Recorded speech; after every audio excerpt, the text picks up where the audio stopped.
বন্ধুরা, আজকে একটা নতুন গল্প নিয়ে আসলাম তোমাদের মাঝে। এটা সত্য এবং বাস্তব জীবনের ঘটনা।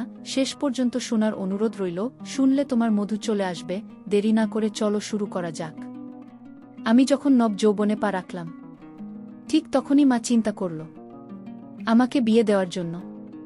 কারণ আমরা খুবই গরিব ছিলাম। তাই আমার মা সবসময় চাইত আমাকে ধনী পরিবারে বিয়ে দেওয়ার জন্য। অবশেষে মা আমাকে একটি বড়লোক বাড়িতে, বড়লোকের ছেলের সাথে আমাকে বিয়ে দিল। আমার স্বামীর অন্য একটি মেয়ের সাথে সম্পর্ক ছিল। বিয়ের প্রথম রাতে আমার স্বামীর প্রেমিকা তাদের বাড়িতে এসে হাজির। তারপর আমার স্বামী তার প্রেমিকাকে নিয়ে তার রুমে চলে যায়। আর এদিকে আমার দেবর এই অবস্থা দেখে আমাকে টানতে টানতে আমার দেবর ঘরে নিয়ে। তারপর আমার দেবর আমার সাথে সারা রাত। হ্যালো বন্ধুরা, আমার নাম কোহিনূর। আমি একটা গরিব ঘরের মেয়ে। আর আমার বিয়ে একটা বড়লোক ফ্যামিলিতে ঠিক হয় 2 মাস পরেই কাজের সাথে আমার বিয়ে। আমার মায়ের ছেলে খুব পছন্দ হয়েছিল। তাই আমাকে বলতো, কোহিনূর, তোর কপাল ভালো যে এত ভাল ফ্যামিলিতে তোর বিয়ে ঠিক হয়েছে। বাবা আমার 8 বছর বয়সে মারা যান। তাই মা অনেক কষ্টে আমাকে মানুষ করেছেন। আত্মীয় স্বজনের কাছ থেকে কিছু কিছু সাহায্য নিয়ে বিয়েটা ভালোভাবে দেওয়ার চেষ্টা করছিলেন। আমিও আমার বিয়ে নিয়ে খুব খুশি। তাই আমি যে সেলাইয়ের কাজ করতাম, সেখান থেকে কিছু কিছু টাকা জমালাম, যাতে বিয়ের দিন সুন্দর করে সাজতে পারি। আমার শ্বশুর বাড়িতে মাত্র 3 জন লোক, আমার শাশুড়ি, স্বামী আর তার ছোট ভাই। শ্বশুর অনেক আগেই মারা গেছেন। সবাই আমার শ্বশুরবাড়ির খুব প্রশংসা করত, বিশেষ করে আমার স্বামীর। সবাই বলতো আমার শ্বশুরবাড়ির লোকজন খুব ভালো ছিল। দেখতে দেখতে আমার বিয়ের দিন এসে গেল। আমি পার্লার থেকে মেকআপ করিয়ে বিয়ের জন্য যে লজ ঠিক করা ছিল সেখানে পৌঁছলাম। মেকআপ করার কারণে আমাকে খুব সুন্দর লাগছিল। কিছুক্ষণ পরে বরযাত্রী নিয়ে পাত্রপক্ষ বিয়ের লজে পৌঁছান। এরপর দেখতে দেখতে আমাদের বিয়ে হয়ে গেল। বিয়ের পর সবার খাওয়া দাওয়ার পর আমার বিদায়ের সময় আসলে আমি মাকে ধরে খুব কাঁদলাম।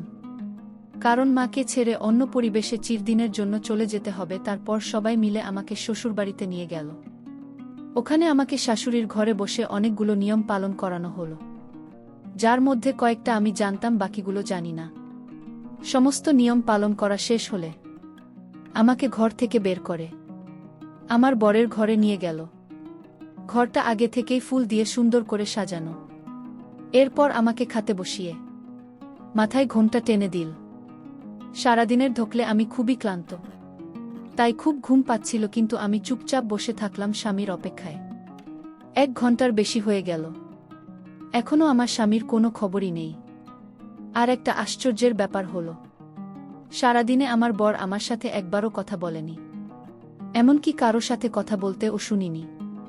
এইভাবে চুপচাপ বসে থাকতে থাকতে কখন যেন একটু ঝিমুনি ভাব এলো। হঠাৎ দরজার আওয়াজে আমার ঘুম ভেঙে গেল। তাকিয়ে অবাক হয়ে দেখলাম ঘরের মধ্যে কেউ নেই। তারপরে যখন দরজার দিকে তাকালাম তখন তো আমার চোখ কপালে ওঠার জোগাড়। কারণ দরজায় দাঁড়িয়ে আমার স্বামী, আর ওর সাথে একটা মহিলা, যাকে দেখে আমার পাগলি মনে হচ্ছিল। কারণ ওর জামা কাপড়ের জায়গায় জায়গায় ছেঁড়া ফাটা আর সবসময় মাথা চুলকে যাচ্ছে।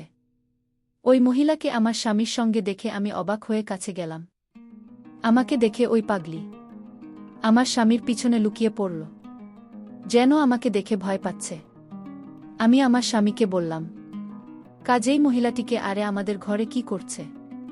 তখন কাজেম ওই মহিলাকে নিজের কাছে টেনে বলল যে আমার বউ, আরে তুমি তোমার মতো সুন্দর করে সাজা। ও আমার তো পায়ের নিচ থেকে মাটি সরে গেল। কারণ আজকে আমার বিয়ে হয়েছে, আর আমার স্বামী একটা পাগলি মহিলাকে বহু বলছে আর ওকে আমার মতো সুন্দর করে সাজাতে বলছে। শুনে তো আমার চোখ দিয়ে জল পড়তে লাগল। আমি আমার স্বামীকে বললাম, কাজের তুমি এসব কি বলছো? এই মহিলা তোমার বয় কিভাবে? তোমার বউ তো আমি। তুমি তো আজকে সবার সামনে আমাকে বিয়ে করেছ, আর এখন তুমি চাইছো এই মহিলাকে সুন্দর করে সাজিয়ে আমার জায়গায় বসাতে। এসব কথা শুনে কাজেম রেগে গিয়ে বলল, আমি বলেছি তুই আমার বউ, তুমি একে তোমার মতো সুন্দর করে সাজিয়ে ঘরে বসাও, তারপরে তুমি ঘর থেকে বেরিয়ে যাও, না হলে আজকেই তোমাকে আমি ডিভোর্স দিয়ে দেব। এ কথা শুনে আমার গা কাঁপতে লাগল। কারণ আমার মা অনেক আশা ভরসা নিয়ে আমার বিয়ে দিয়েছেন। যদি আমার ডিভোর্স হয়ে যায় তাহলে তো আমার মা জীবিত লাশ হয়ে যাবে।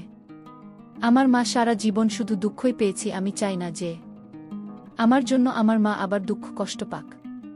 তাই আমি কাজের কথায় রাজি হয়ে মাথা নাড়ালাম। তারপরে ওই পাগলি মহিলাকে বাথরুমে নিয়ে তৈরি করতে লাগলাম। তাকে আমার বেন আর সেটা পরালাম, যেটা আমার বিয়েতে শ্বশুরবাড়ি থেকে আমাকে উপহার হিসেবে দিয়েছিল। আর আমি ওই পাগলির ছেঁড়া কাপড় পরলাম আর মনে মনে কাঁদছিলাম। তারপরে ওই পাগলি মহিলাকে ড্রেসিং টেবিলের সামনে এনে সুন্দর করে মেকআপ করে আমার যত গয়নাগাটি ছিল সব করালাম। যাকে এতক্ষণ বিশ্রী লাগছিল তাকে খুব সুন্দর দেখাচ্ছে। ওই পাগলি জুয়েলারি পরে খুব এক্সাইটেড হয়ে গেল আর আয়নায় বারবার নিজেকে দেখে তালিবা যাচ্ছিল। ওই পাগলিকে রেডি করার পর আমি আমার স্বামীর দিকে ইশারা করলেন। আমার স্বামী ওঠে ওই পাগলির কাছে এসে ভালো করে দেখতে লাগল। তারপরে আমাকে ঘর থেকে বেরিয়ে যাওয়ার ইশারা করল। আমি কাঁচতে কাঁচতে বাইরে বেরিয়ে আসলাম। আমাকে দেখে কে বলবে যে কিছুক্ষণ আগে আমার বিয়ে হয়েছে? আমাকে দেখে যে কেউ পাগলি বলবে? এই বাড়িতে নতুন, তাই বুঝতে পারছিলাম না এত রাতে কোথায় যাব। কোনো উপায় না পেয়ে দরজার সামনে বসে পড়লাম, কারণ অন্য কোনো ঘরে যদি আমি যেতাম তাহলে আমাকে সবাই বলতো বিয়ের প্রথম রাতে বর এক ঘর থেকে বের করে দিয়েছে। তাই নিজের অসম্মানের আর ডিভোর্সের ভয়ে আমি চুপচাপ আমার স্বামীর দরজার সামনে বসে রইলাম। দুঃখে আমার ঘুম আসছিল না, তাই চুপচাপ বসে রইলাম। কিছু সময় পরে বারান্দায় কারো আওয়াজ পেয়ে তাকিয়ে দেখি আমার দেবর, ও আমাকে ওখানে দেখে চমকে ওঠে। তারপরে আমার ধরে টানতে টানতে নিয়ে গেল। মুখ ঢাকা ছিল বলে ও হয়তো আমাকে চিনতে পারেনি, আর আমিও কিছু বলতে পারছি না, কারণ এতে আমারই অসম্মান হবে। কারণ আমি সেই মেয়ে যাকে বিয়ের প্রথম রাতেই তার স্বামী ঘরের বাইরে বের করে দিয়েছে। ও হয়তো আমাকে ওই পাগলি ভেবেছিল, তাই টানতে টানতে আমাকে স্টোর রুমে নিয়ে একটা দড়ি দিয়ে বেঁধে ফেলে। তারপর আমি অবাক হয়ে দেখলাম যে সে আমার জন্য বাসি রুটি তরকারি আর কিছু ওষুধ নিয়ে আসলো, যেটা হয়তো এই পাগলের জন্য। কিন্তু আমি ওষুধ কিছুতেই খেতে পারবো না, কারণ আমি তো পাগলি না। দড়ি দিয়ে আমার পা বাঁধা ছিল, কিন্তু দুইটা হাত খোলা। ও আমাকে ওই বাসি রুটি খেতে বলল। আমি তাড়াতাড়ি মাথা ঝুঁকিয়ে না বললাম যে মাথা ঝোঁকালাম, তখনই আমার মুখ থেকে কাপড় পড়ে গেল। আর আমার দেবর আমাকে দেখে চমকে উঠল। ও বিশ্বাসই করতে পারছেন না যে এটা আমি। তারপরেও আমাকে বলল, তুমি এই অবস্থায় কেন? আমি কাঁদতে কাঁদতে ওকে সব কথা খুলে বললাম। ও আমার কথা শুনে মাথায় হাত দিয়ে বসে পড়ল। তারপর বলল, তোমার উচিত হয়নি দাদার কথা শুনে ওই পাগলিকে নিজের জায়গায় বসানো আর ঘর থেকে বেরোনো। এ কথা শুনে আমি বললাম যে তোমার দাদা আমাকে ডিভোর্স দেওয়ার আর এই বাড়ি থেকে বের করে দেওয়ার ভয় দেখাচ্ছিল। আর আমার ডিভোর্সের কথা শুনলে আমার মা জীবিত লাশে পরিণত হবে। তারপর আমার দেবর আমার পা থেকে দড়ি খুলে আমাকে ওর পিছন পিছন আসতে বলল। আমি ওর পিছন পিছন স্টোর রুম থেকে বেরিয়ে অন্য একটা ঘরে গেলাম, যেখানে আমার শাশুড়ি ঘুমিয়েছিল। আমার দেবর শাশুড়িকে ঘুম থেকে উঠে সমস্ত কথা বলল, যেটা শুনে আমার শাশুড়ির দীর্ঘ নিঃশ্বাস ফেল। আমি বুঝতে পারছিলাম কিছু একটা তো আছে, যেটা এরা আমার থেকে লুকোচ্ছে। তাই আমি আমার শাশুড়িকে সরাসরি জিজ্ঞেস করলাম, ওই মহিলাটিকে যার জন্য আমাকে আমার ঘর থেকে বের হয়ে আসতে হয়েছে? তখন আমার শাশুড়ি দেবরকে বাইরে যেতে ইশারা করল। দেবের বাইরে বেরিয়ে গেল। শাশুড়ি আমাকে ওনার পাশে বসিয়ে বললেন, যেও হলো আমার বান্ধবীর মেয়ে। ওর ছোটবেলাতেই ওর বাবা মা মারা যায়, তাই আমি ওকে বাড়িতে এনে নিজের মেয়ের মতো মানুষ করি। ওরা তিনজনে একসাথে বড় হয়। কাজের সাথে ওর বন্ধুত্ব খুব ভালো ছিল। আমার শাশুড়ি আরও বললেন, ওই পাগলি মেয়েটার নাম মালেহা। বড় হলে আমার শাশুড়ি ওকে বিয়ে দেওয়ার জন্য পাত্র দেখতে শুরু করলেন। মালেহা বলে যেও কাউকে ভালোবাসে আর তাকেই বিয়ে করতে চায়। এটাতে আমার শাশুড়ি খুশি হয়ে ওই ছেলের সাথে মালার বিয়ে ঠিক করেন। কিন্তু এই খবর যখন কাজে অংশ না, তখনও চিৎকার চেঁচামেচি জুড়ে দিল, কারণ ও মালেহাকে ভালোবাসে আর বলে বিয়ে যদি করতে হয় তাহলে মালেহাকে করবে। এ কথা শুনে আমার শাশুড়িও মনে মনে খুশি হয়েছিল, কারণ উনিও মালেহাকে খুব পছন্দ করতেন। কিন্তু যখন মালেহা শূন্য যে কাজের তাকে ভালোবাসে এবং বিয়ে করতে চায়। তখন মালেহা সরাসরি না বলে দেয়। এটা শুনে কাজিমের মন ভেঙে যায়। তাই ও ব্যবসার কাজে বাইরে চলে যায়। মালেহা এ কথা শুনে আমার শাশুড়ির খারাপ লাগলেও তিনি মালহার বিয়ে ধুমধাম করে দেন। কাজে এতটাই দুঃখ পেয়েছিল যে ও মালহার বিয়েতেও আসেনি। মালেহা বিয়ের মাত্র 2 মাস পরে ফিরে আসে, কারণ ওখানে থেকেও কেমন পাগল হয়ে যাচ্ছিল। আর ওর স্বামী ওর সমস্ত গয়নাগাটি টাকা পয়সা নিয়ে পালিয়ে যায়। তারপরে আর তাকে খুঁজে পাওয়া যায়নি। পরে খোঁজখবর নিয়ে জানা যায় মালিহার সঙ্গে ছেলেটির অনলাইনে পরিচয়। তার মানে ছেলেটি একটা ধোঁকাবাজ, যে টাকা পয়সার লোভ ধোঁকা দিয়ে বিয়ে করেছিল।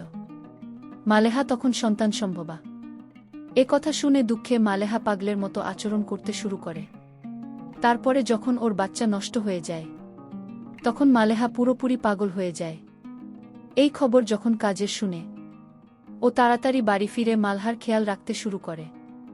ও মালেহাকে ভালো ডাক্তার দেখায়, কিন্তু ডাক্তার বলেছিল হয়তো মালেহা পুরোপুরি ঠিক হবে না, একটাই মাত্র সম্ভাবনা আছে। ওর সাথে যা যা হয়েছে তাই যদি আবার রিপিট করা হয়, তাহলে হয়তো ঠিক হতে পারে। এ কথা শুনে কাজেম ওকে বিয়ে করার জন্য ব্যস্ত হয়ে পড়ে। তখন আমার শাশুড়ি ওকে নিজের দীপ্তি দিয়ে কোনো রকমে আটকে রাখে। এইভাবে 1 বছর কেটে গেল, কিন্তু মালহার কোনো উন্নতি দেখা গেল না।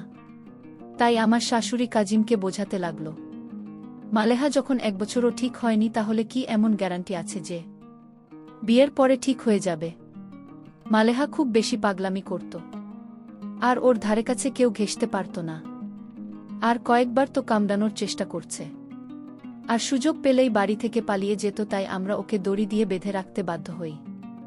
কাজের এত চেষ্টা 1 বছর পরেও মালেহা যখন ঠিক হলো না, তখন বাড়ির সবাই কাজিমকে বুঝিয়ে শুনিয়ে বিয়ে দিল। কারণ সবাই ভেবেছিল যে কাজের বিয়ে করলে হয়তো ওর মন থেকে মালহার প্রভাব কমে যাবে। আমার শাশুড়ি সবসময় চাইত কাজেম জান বিয়ে করে সুখী হতে পারে, কিন্তু কাজেম যে মালেহাকে পুরনো জীবনের কথা মনে করানোর জন্য মালেহাকে নিজের বাসর ঘরে নিয়ে গেছে, এটা তারা কেউ জানত না শাশুড়ির মুখ থেকে। এই সমস্ত কথা শুনে আমার কারেন্টের শক খাওয়ার মতো অবস্থা হলো। কারণ আমাকে এমন একটা ছেলের সঙ্গে বিয়ে দেওয়া হয়েছে যে আগে থেকেই অন্য কাউকে ভালোবাসে। হয়তো আমরা গরিব, তাই আমাদের সাথে এসব করা যায়, কারণ ওরা জানে আমরা কিছুই করতে পারবো না। এইসব ভেবে ভিতরে ভিতরে কান্নায় আমার বুক ফেটে যাচ্ছিল। তখন আমার শাশুড়ি আমাকে নিয়ে আমার স্বামীর ঘরের দরজার সামনে এসে দরজা খুলে দেখতে পেলাম যে মালেহা নতুন শাড়ি গহনা পরে মেঝেতে শুয়ে আছে, আর কাজের খাটের উপর বসে বসে কান্না করছে। কাজেম ওর মাকে দেখেই আমার কাছে এসে মাকে ধরে কাঁদতে লাগল। কান্না থামলে আমার শাশুড়ি কাজিমকে বোঝাতে লাগল যে কাজে আমার সাথে কি অন্যায় করেছে। এরপর কাজেম আমার দিকে মাথা নিচু করে দাঁড়িয়ে আমার কাছে ক্ষমা চাই। এরপর আমার শাশুড়ি ঘুমন্ত মানহাকে ঘুম থেকে উঠিয়ে বুঝিয়ে শুনিয়ে নিজের সঙ্গে নিয়ে গেলেন। উনারা যাওয়ার পরে কাজেম আমার কাছে আবার ক্ষমা চেয়ে আমাকে কারণ বোঝাতে লাগল, যেটা আমি আগে আমার শাশুড়ির কাছ থেকে শুনেছি।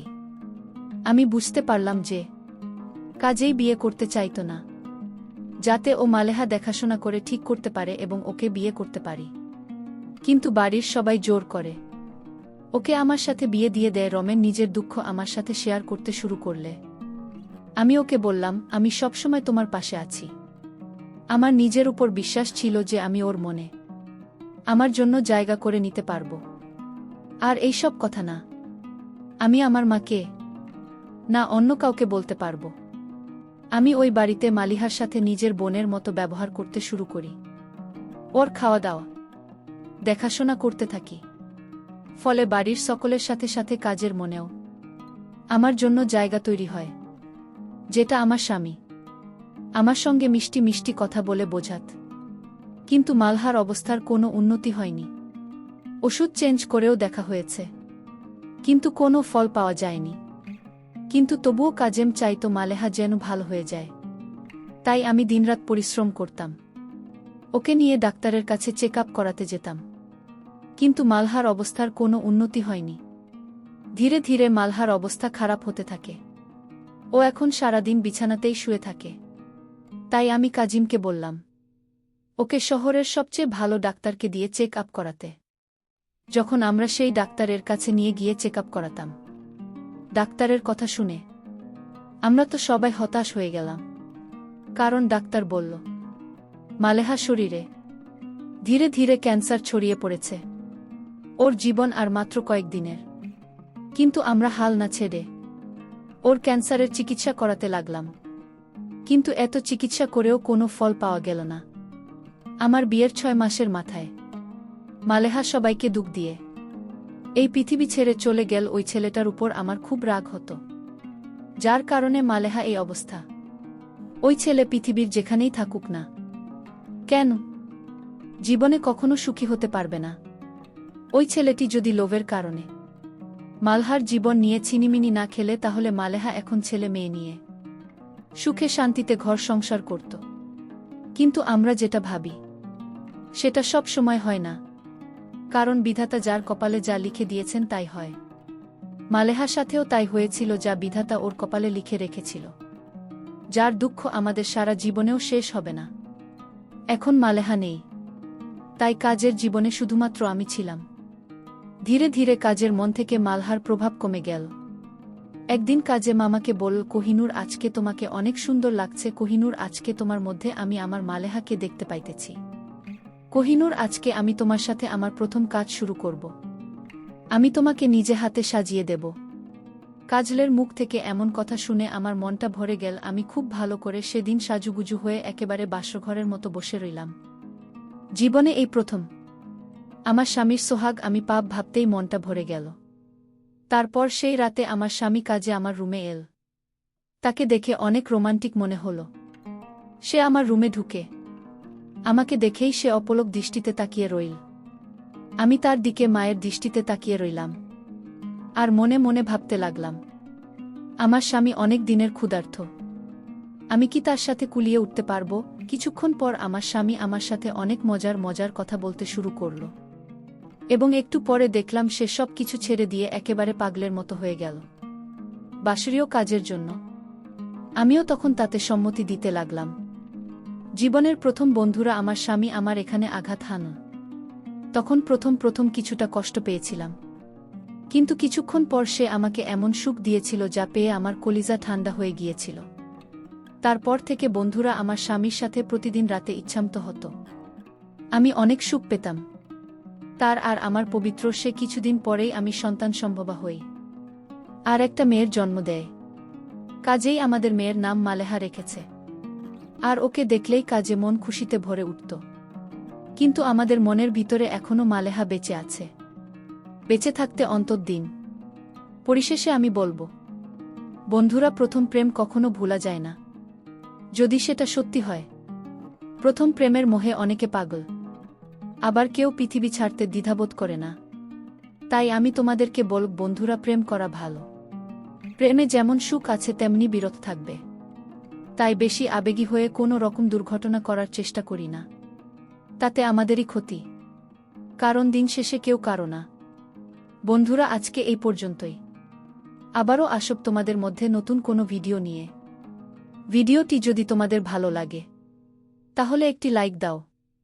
প্রতিদিন আমি তোমাদেরকে একটা করে নতুন গল্প উপহার দিব। তাই তোমাদেরকে অনুরোধ করে বলছি, তোমরা যদি এরকম ধরনের ইন্টারেস্টিং গল্প পেতে চাও তাহলে দয়া করে আমার চ্যানেলটি সাবস্ক্রাইব করো।